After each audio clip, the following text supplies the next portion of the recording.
नमस्कार दोस्तों and welcome back to another episode of millionaires boot camp with your favourite coach Soma Charan. And आज हम chapter number 4 देखने वाले हैं जो कि है 5 मैजिकल स्ट्रॉ, ठीक है, 5 मैजिकल मोमेंट वैल्यूज जो हम इसके अंदर देखने वाले हैं। 5 ऐसी चीजें आज हम इस एपिसोड में मतलब क्या बोलते हैं समझने वाले हैं।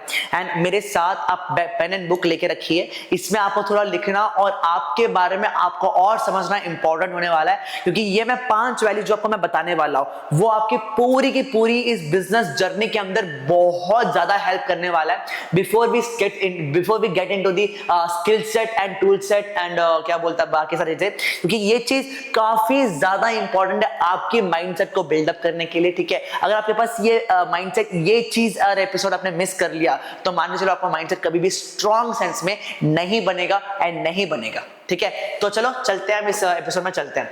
तो सबसे पहले एक चीज हम क्या बोलते हैं ज्ञान गमो कंपनी, हमने एक चीज नोटिस करा कि जो भी टॉप लेवल अर्नर्स है और तो भी not only top level earners है, पूरी दुनिया भर में जो रिचेस्ट पीपल है जो अंधा पैसा कमा रहे हैं, उनके अंदर 3 चीजें जो हमेशा जो 3 चीजें जो बहुत ज्यादा वैल्यूएबल लगता है एंड वो चीज हमने ऑब्जर्व करके आपको बताने का निर्णय लिया। तो वो 3 चीजें 3C फॉर्मूला, 3C फॉर्मूला जो मैं कहता हूं 3C formula, C for commitment, 3C for consistency and C for creativity, ठीक है। मेरे साथ बोलिए commitment, consistency and creativity, commitment, consistency and creativity, commitment, consistency and creativity. काफी ज्यादा इंपॉर्टेंट चीज होने वाला है, ठीक है। हम चलो समझते हैं एक एक करके, ठीक है। कमिटमेंट का मतलब क्या है? जुबान की वैल्यू, ठीक है। जब आप कमिटमेंट करते हो ना अपना, जो जब आप टाइम कमिटमेंट करते हो, अपने जो जुबान की कमिटमेंट करते हो, अपना जो आप हार्डवर्क कमिटमेंट करते हो, आपको फुलफिल करना पड़ेगा, ठीक है। करना है, क्योंकि यार मैं बहुत सारे लोगों को आज के दिन देखा हूं ना, देखो यार एक सर्टेन, क्योंकि लोग क्यों 30-35 साल की उम्र के वालों को बहुत ज्यादा मतलब ट्रस्ट एंड भरोसा करते हैं आज की डेट पे, क्यों 18 साल और 20 साल 25 साल वालों को थोड़ा कम करते हैं? क्योंकि वो उम्र के साथ ना वो कमिटमेंट लेवल बढ़ता है। जब वो कमिटमेंट होता है, क्योंकि वो लोग जब जुबान है तो वो करते हैं, क्योंकि उनके पास उतना एक्सपीरियंस होता है। पर जब बच्चे होता है हमारा दिमाग क्या लगता है, हमारा दिमाग पता क्या करता है, आज हम एक चीज पे ध्यान दे रहे हैं और फटाक के कुछ नया चीज आ गया तो आप उस पर फोकस शिफ्ट कर लोगे, वो चीज हुआ तो उसके बाद यहाँ पे फोकस शिफ्ट कर लेते हैं। ये प्रॉब्लम है, ठीक है, एक प्रॉब्लम है और इस प्रॉब्लम को नाम बोलते हैं फोकस प्रॉब्लम, ठीक है। हमारा जो रिटेंशन, हमारा जो फोकस है, फोकस एक टाइम पे नहीं लग रहा है, ठीक है। एंड ये चीज काफी प्रॉब्लमेटिक हो सकता है आपको बिजनेस में। आप वो बंदा बिजनेस कभी नहीं कर सकता जिसको फोकस का प्रॉब्लम है, ठीक है। फोकस करना बहुत इंपॉर्टेंट है, काम में टाइम देने में, काम को निपटाने में, नॉट ओनली दैट अपना जो हार्डवर्क है वो देने के लिए, क्योंकि आप जब एक काम पे फोकस कर रहे हो ना, वो काम तो जब तक खत्म नहीं होगा तब तक हमें कमिट करना पड़ेगा उस काम को, है ना। वो कमिटमेंट आज पे मिसिंग है। एंड वही लोग, बहुत से लोग आते हैं सर नहीं हो रहा। अरे कैसे होगा बाबा, जब तक आप कंसिस्टेंटली 3-4 दिन तक क्या बोलते हैं लीड जनरेशन में नहीं बैठ रहे हो तो कैसे होगा? 1 घंटा बैठ के अगर नहीं हो रहा है बोल रहे हो तो वो चीज, इसका मतलब ये थोड़ी है कि वो होगा ही नहीं, है ना। लोग तो कमा रहे हैं आज के डेट पे। तो कमिटमेंट काफी इंपॉर्टेंट फैक्टर प्ले करता है when it comes to business, है ना। And commitment is one of the number 1 rule जो आज के पे सबसे बड़े लोग, सबसे पहली चीज है उनके हाथ में कमिटमेंट। एक बार जुबान बोल दिया कि मैं करूंगा तो करके ही रहेगा वो काम, चाहे वो पैसे भाई हुक एंड क्रुक, चाहे अच्छे या चाहे बुरे से, एक बार जुबान दे दे तो होके रहेगा। पावर ऑफ कमिटमेंट वो चीज होनी चाहिए, ठीक है। सबसे number C formula which is commitment. Second है कंसिस्टेंसी। अब भाई लोग कंसिस्टेंसी का मतलब क्या है? मैंने बहुत सारे लोगों को देखा है आज के जो नया बिजनेस ज्वाइन करते हैं, स्टार्ट करते हैं, वो ये करते हैं कि सीधा आया इंडस्ट्री में, आने के बाद क्या बोलते हैं 2-3 दिन 4-5 दिन वो चालू किया, फिर 8वें दिन से गायब, ठीक है। क्या आप आज की डेट पे आपके पास 2 किराना स्टोर है, ठीक है। एक किराना वाला बस अभी नया नवेला रखा है और दूसरा किराना वाला क्या बोलता है कि पिछले 6 साल से है, ठीक है। तो आप किसको प्रेफर करोगे? आप किससे रिलेशन बिल्डअप करके रखे हो? जो बंदा आप 6 साल से देख रहे हो उससे ज्यादा आप बिजनेस करोगे, या वो बंदा जो नया नवेला आया है आप उसी से बिजनेस करोगे जिससे वो आप पहले से जानते हो, है ना। आज ठीक है यार 1 2 3 4 5 6 महीना हो गया, ठीक है, 1 2 3 4 5 6 महीना होगा, ये इसी जगह पे एक नया शॉप आया वो चले गया, दूसरा शॉप आया वो भी चले गया, तीसरा शॉप आया, अब उसको भी भरोसा नहीं करोगे, है ना। बट ये जो बंदा टिका हुआ है पिछले 5-6 साल से, लोग अभी भी उसी से जाकर बिजनेस करेंगे, क्योंकि उनको पता है कि ये बंदा आज है कल रहेगा और परसों भी रहेगा। मैं इसे पैसे दूंगा जो परसों भी रहेगा, मैं इसे बात कर सकता हूँ, जान सकता हूँ, सालों तक मैं इसे भरोसा कर सकता हूँ। एंड जो बंदे सालों से टिकते हैं ना एक बिजनेस पे, वही बंदे क्या करते हैं, बिजनेस कर सकते हैं, वही बंदे बिजनेस में आगे बढ़ते हैं। एंड वही बंदे 3-4 साल में नया नया घर बना देते हैं, गाड़ियां खरीद लेते हैं, एंड लोग देखते रह जाते हैं यार बंदे ने कर कैसे लिया। क्योंकि यार ना एक बिजनेस में मैं सालों की मेहनत दिखती है। एक बिजनेस में लोग जब टिकते बिजनेस करते रहते हैं ना, उसमें मेहनत, उसमें एक एंटरप्रेन्योर का पूरा पूरा क्या बोलते हैं जर्नी दिखता है। एंड वो जर्नी बनने के लिए ना लोगों को टिकना इंपॉर्टेंट है। एंड वही चीज कंसिस्टेंसी है, ठीक है। जब तक आप टिकोगे नहीं इस धंधे में, तब तक कैसे आप धंधा आगे कर पाओगे? अरे तब तक आप धंधा कर भी कैसे पाओगे नहीं टिकोगे तो? टिकोगे तभी तो नए प्रॉब्लम आएंगे, नए प्रॉब्लम है तभी तो सॉल्व करोगे तभी तो आप आगे बढ़ोगे, ठीक है। नहीं करोगे तो नहीं बढ़ोगे, ठीक है। बहुत बड़ी चीज है कंसिस्टेंट होना, ठीक है। उसके बाद आते हैं क्रिएटिविटी। क्रिएटिविटी काफी इंपॉर्टेंट रोल प्ले करता है ना। क्रिएटिविटी मतलब देखो यार, प्रॉब्लम तो आ गया, हम टिक भी गए है ना, मैं कमिटेड भी हूँ, ठीक है। बट प्रॉब्लम क्या जैसे हर बंदे सॉल्व करेंगे, मैं वैसे सॉल्व करूंगा क्या मेरा धंधा आगे बढ़ेगा? नहीं। आप कंसिस्टेंट हो, आप कमिटेड हो, तो आपका जो बिजनेस है वो वहीं रहेगा। अब आपका जो बिजनेस है वो एक लेवल तक पहुंच वहीं रहेगा, है ना। आप महीने का बस 50 हजार ही कमा पाओगे।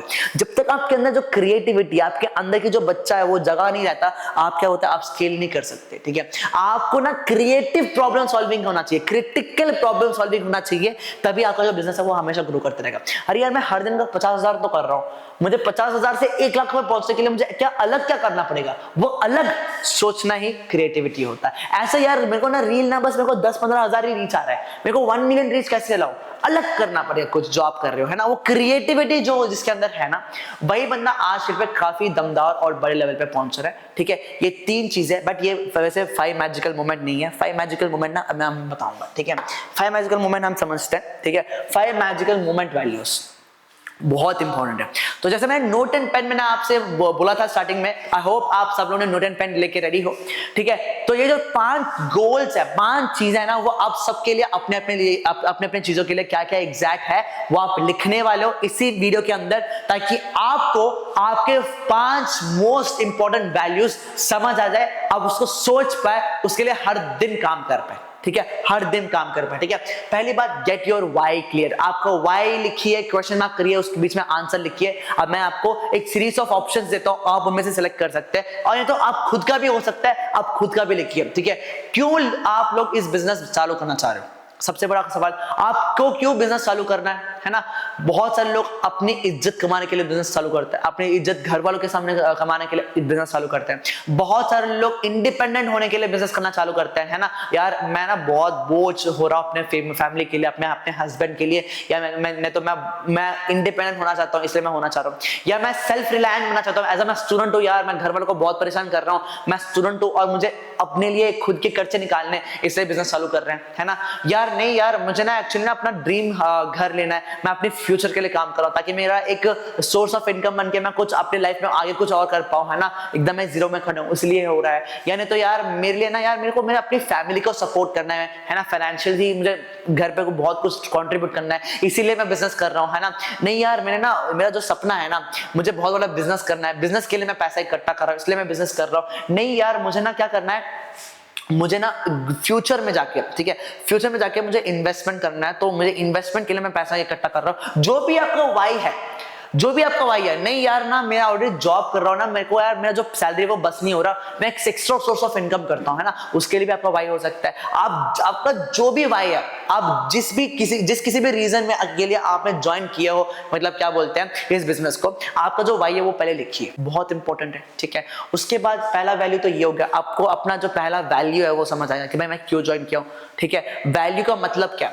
वैल्यू का मतलब वो चीज है कि जो आपका जो वैल्यू क्या है, आप क्यों, आपके अंदर जो क्या एथिक क्या है, आप क्यों किस चीज को कर रहे हो, किस लिए कर रहे हो, वही तो वैल्यू एंड एथिक होता है, ठीक है। वो चीज जानना है, ठीक है, पहली बात। उसके बाद आपका शॉर्ट टर्म गोल लिखना है, हमारे शॉर्ट टर्म गोल लिखना। शॉर्ट टर्म गोल का मतलब क्या है कि आपने अब नेक्स्ट 6 महीने में आप क्या करना चाहते हो, अब अभी 6 महीने में एग्जैक्टली आप क्या एग्जैक्ट हमारा गोल है, क्या अचीव करना। अब आने वाले 6 महीने में मेरे को हर महीना 20 से लेकर 30,000 इनकम चाहिए, ठीक है। अगले वाले 6 महीने में मैं एटलीस्ट मेरे पापा का एक लोन खत्म कर दूंगा। आने वाले 6 महीने में मैं अपने लिए गाड़ी खरीद लूंगा। आने वाले 6 महीने में मेरे को एक आईफोन चाहिए। आने वाले 6 महीने में मैं अपने घर में कुछ चीजें नहीं लाना चाहता हूँ। आने वाले 6 महीने में मेरे हॉस्टल में कुछ लेना चाहता हूँ। आने वाले 6 महीने में मेरे अपने बच्चों की एक बर्थडे पार्टी आ रहा है, मैं उसको फुलफिल करूंगी, है ना। मैं खुद से पैसे देके, जो भी आपका शॉर्ट टर्म गोल है वो भी लिखिए, ठीक है, काफी इंपॉर्टेंट है। फिर आते हैं हमारे लॉन्ग टर्म गोल, ठीक है। शॉर्ट टर्म गोल सीधा लॉन्ग टर्म गोल, आने वाले 20-30 साल में एग्जैक्टली मैं कैसे देखना चाह रहा हूँ अपने आप को, है ना। मेरा जो फ्यूचर है मेरा उसी से कंपटीशन है, ठीक है। मुझे अगर वहां तक पहुंचना है ना, मैं क्या एग्जैक्टली वहां तक पहुंचने, मैं वहां पे एग्जैक्टली वहां पे क्या क्या है मेरे लिए, है ना। मेरे पास एक फेरारी गाड़ी है, मेरे पास लैम्बोर्गिनी गाड़ी है, मैं एक क्या बोलते हैं 10 मंजिल की बिल्डिंग में रह रहा हूँ और 10 के 10 मंजिल मेरी बिल्डिंग मेरी है, ठीक है। मैं एक बहुत बड़ा विला में रह रहा हूँ, ठीक है। नहीं यार, मैं अपने मामा पापा के लिए बस एक घर बनाया हूँ, बस वही मेरा लॉन्ग टर्म गोल है। मेरा लॉन्ग टर्म गोल यह है कि मैं दुनिया का सच्चा अमीर आदमी रहूं, या मेरा लॉन्ग टर्म गोल ये है कि मैं दुनिया में ऐसा बिजनेस बनाऊं जहां पे सारे बिजनेस मेरे बिजनेस के पास आए। मैं ऐसा बिजनेस बनाऊं जहां पे दुनिया में मेरे बिजनेस के बिना कोई नहीं रह सकता। या मेरा गोल ये है लॉन्ग टर्म में कि मैं अपने लिए एक ऐसा ड्रीम लैंड बनाऊं। जो भी आपका गोल है, जितना भी क्रेजी है यार, देखो यार सपने ना हमेशा क्रेजी होते हैं, जब तक वो आप ना कर लो तब तक लोग उसको क्रेजी बोलना बंद नहीं करेंगे। जो भी आपका लॉन्ग टर्म गोल है, जो भी जितना भी क्रेजी गोल है, जितना भी आपके लिए लगता है कि ये मेरे लिए सबसे बेस्ट गोल है, वो भी लिखिए, ठीक है। उसके बाद आते हैं create a mid term goal, ठीक है। मिड टर्म गोल का मतलब क्या है, आने वाले 5 सालों में आप एग्जैक्टली क्या देख रहे हो अपने आप को, है ना। आने वाले 5 सालों में आपको क्या स्किल सीख रहे हो, ठीक है। आने वाले 5 सालों पे आपकी लॉन्ग टर्म गोल अचीव करने के लिए आप क्या क्या चीजें अचीव कर रहे हो, ठीक है। सबसे पहली बात, मैं छोटा सा क्या बोलते हैं एक प्लेस ले लेता हूँ जिसमें काम करने के लिए मेरे लिए एक ड्रीम ऑफिस, मेरे लिए एक बहुत बड़ा गोल है ना। मैं अपने घर पे एटलीस्ट हर महीने इतने पैसे दे रहा हूँ, इतना मेरा इनकम होना है, ठीक है। लॉन्ग टर्म गोल में भी लिखिए कि आपका हर महीने इनकम कितना होना चाहिए। आपका हर महीने का इनकम 2 करोड़, 1 करोड़, 50 लाख जो भी है वो भी लिखिए। आपका मिड टर्म गोल में आपका हर महीने का, अच्छा मेरे को 2 लाख चाहिए, 3 लाख चाहिए, मैं अपने लिए खुद का गाड़ी, एक छोटी सी बाइक ले लिया हूँ, है ना। एंड मैं अपने फैमिली को एक हेल्प कर रहा हूँ हर दिन में, उनकी लाइफस्टाइल बेटर कर रहा हूँ। मैं अपने भाई को पढ़ा रहा हूँ, बहन को पढ़ा रहा हूँ, मेरी बहन की शादी मैंने कर दिया है ना। मैंने अपने भाई की पढ़ाई में मैंने कंट्रीब्यूट कर दिया। जो भी आपका शॉर्ट टर्म गोल है वो आप क्या बोलते हैं, आप उसको समझिए एंड उसको लिखिए, ठीक है। इसके बाद हो गया हमारा विजुअलाइज, फेथ एंड वर्क, हमारा जो लास्ट वैल्यू। ये एक चीज है जो इस सारी चीजों को कनेक्ट करता है। पहली बात है विजुअलाइज। आप ना आंखें बंद करिए एंड आप ये सोचिए कि मैं पहले 2 महीने में क्या क्या काम कर रहा हूँ, कितने घंटे काम कर रहा हूँ, क्या हर दिन का मेरा रूटीन है, ताकि मैं पहले मेरा जो शॉर्ट टर्म 6 महीने का गोल है ना वो मैं अचीव कर रहा हूँ। फिर वो 6 महीने का गोल मैं करते कैसे मैंने मेरा 5 साल का गोल मैंने खत्म करा है। कैसे मैं 5 साल का गोल ऐसे 3-4 बार 5 साल का गोल अचीव करते हुए मैंने कैसे लॉन्ग टर्म अचीव किया। पहले आप सोचिए, समझिए मेरे पास क्या क्या चीजों की जरूरत पड़ रही है, मैं कहाँ पे हूँ, मैं कौन से कंट्री में हूँ, मैं किससे बात कर रहा हूँ, मेरी सर्कल कैसी होनी चाहिए, मैं किस बिजनेस में हूँ, कैसे बिजनेस कर रहा हूँ, किस लेवल पे कर रहा हूँ। जब आपको विजुअलाइज करते हो ना, आपको अपने बारे में पता चलेगा, आपको अपने बारे में भरोसा आएगा, आपको अपने बारे में क्लैरिटी आएगा कि एग्जैक्टली मुझे करना क्या है लाइफ में। एंड जब तक ये क्लियर नहीं है ना, तब तक बिजनेस बहुत से लोगों के पास नहीं होना चाहिए। पैशन होना चाहिए, कुछ करने के लिए पैशन होना चाहिए। और पैशन पता कब आता है, पैशन तब आता है जब आपको कुछ करना होता है दुनिया में, है ना। जब लोग सोचते हैं कि यार कुछ भी चीज करने के लिए ना पैशन होता है, नहीं। पैशन तब होता है जब उस बंदे को कुछ करना होता है दुनिया के अंदर। एंड जब बंदा उस करने के लिए जब पागल हो जाता है ना, उसको ही तो बोलता है पैशन, ठीक है। पैशन ये चीज नहीं रहता कि भाई उसको डांस करना आता है, वो अच्छा डांस करता है इसलिए वो पैशनेट है डांस के लिए। नहीं, वो उसको बस स्किल बोलते हैं, उसके पास डांस करने का स्किल है। बट जब बंदा ये समझ लेता है, ये ठान लेता है कि भाई मुझे डांस करते करते पूरी दुनिया को डांस का मतलब बताना है ना, डांस इसी को एक क्या बोलते हैं, मुझे क्या बोलते हैं, कुचिपुड़ी या कथक को मुझे दुनिया भर को दिखाना है कि भाई कितना स्टाइलिश भी बन सकता है। जब वो लड़की या लड़का उसको अचीव करने लग जाता है, उसको बोलता है पैशन, ठीक है। इसीलिए इसको नहीं बोलता है पैशन कि बंदा कुछ बंदे को आता है और वो बंदा उसके लिए पैशनेट है, उसको नहीं बोलते हैं। बंदा कुछ करना चाहता है और वो बंदा कर रहा हो ना, उसी को तो बोलता है पैशन। तो विजुअलाइज करिए, फेथ रखिए एंड काम करिए, ठीक है। सोचिए समझिए आप अपना एग्जैक्टली क्या गोल से क्या है, विजुअलाइज करो, भरोसा करो एंड काम करो। ये हमारे 5 मोस्ट इंपॉर्टेंट वैल्यूज है। आज इस 5 वैल्यूज के वजह से आप अपने बारे में बहुत क्लियरली समझ चुके हो कि आप एग्जैक्टली क्या चाहते हो, क्या हो, कहां पे हो, क्या अचीव करना चाहते हो हर दिन। क्या 6 महीने में अचीव करना चाह रहे हो, क्या 5 साल में अचीव करना चाह रहे हो, क्या 20 साल में अचीव करना चाह रहे हो, ठीक है। Mid term, short term, long term goals clear है, आपका वजह क्लियर है, आप क्या करने जा रहे हो वो क्लियर है, ठीक है। एंड हम मिलते हैं हमारे अगले एपिसोड में एग्जैक्टली क्या करना है हर डेली बेसिस पे, ताकि आपकी जो गोल है वो सारे अचीव हो जाए, ठीक है, एवरी डे बेसिस पे अचीव हो जाए। एंड तक आपको मिलियनेयर बनाने का कमिटमेंट हमारी कंपनी की तरफ है एंड हम बना के रखेंगे। Until then have a great day guys.